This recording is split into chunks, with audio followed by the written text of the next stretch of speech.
올해 연구개발 예산이 33년 만에 15% 가까이 대폭 깎이면서 연구 현장은 그야말로 패닉 상태인데요. 연구 수당을 놓고 소송전이 벌어진 상황에 법인카드 사적 유용 논란까지 벌어졌습니다. 양혜영 기자가 취재했습니다.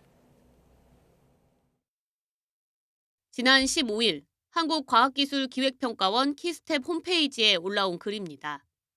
회의비 중 식비 사용에 관한 답변으로 연구개발비 사용 기준에서 회의비로 식비 사용은 금지됐다는 내용이 담겼습니다. 그런데 같은 날 R&D 예산 삭감과 관련해 연구계의 카르텔을 강조해왔던 조성경 과학기술정보통신부 1차관이 법인카드를 부정 사용했다는 의혹이 불거졌습니다.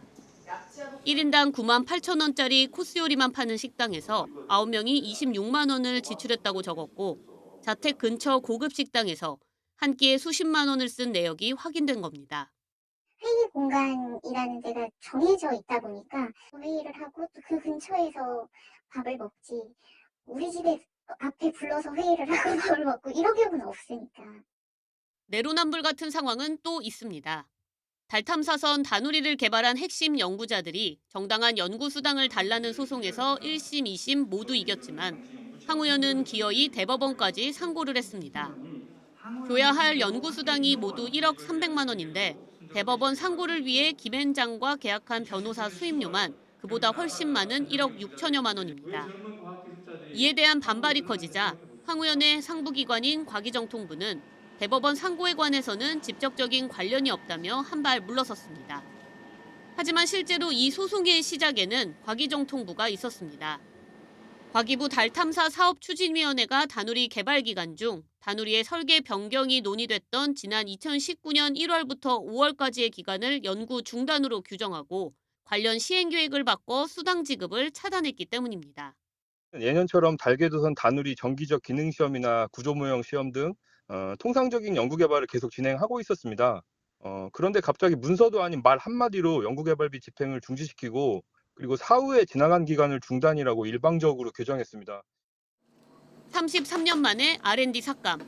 당초 증액이었던 초안이 2달 만에 삭감으로 뒤집힌 이유는 연구비 낭비를 막고 효율성을 높인다는 명목이었습니다. 하지만 연구비 낭비를 어디서 어떻게 막겠다는 구체적인 계획이나 대안 없이 일방적으로 삭감된 연구비에 현장은 아수라장이 됐습니다. 연구원이나 대학원생들을 내보내야 하는 건 물론 소모품인 실험장갑이나 A4 용지 살 돈도 부족하다는 자조 섞인 말도 나오고 있습니다. 인건비를 확보해서 연구비를 짜게 되면 재료비가 너무 많이 삭감되다 보니 어쩔 수 없이 연구원들은 조금 재계약을 이제 좀 못한다든지. 현장에서는 정부가 연구자들에게 카르텔이라는 낙인을 찍었다며 인재들이 이미 떠났거나 떠날 준비를 하고 있는 상황입니다. 또 삭감된 R&D 예산은 단순히 연구사업 중단에서 끝나는 게 아니라 대한민국의 미래를 잃게 되는 일이라는 깊은 탄식이 나오고 있습니다. YTN 사이언스 양우영입니다.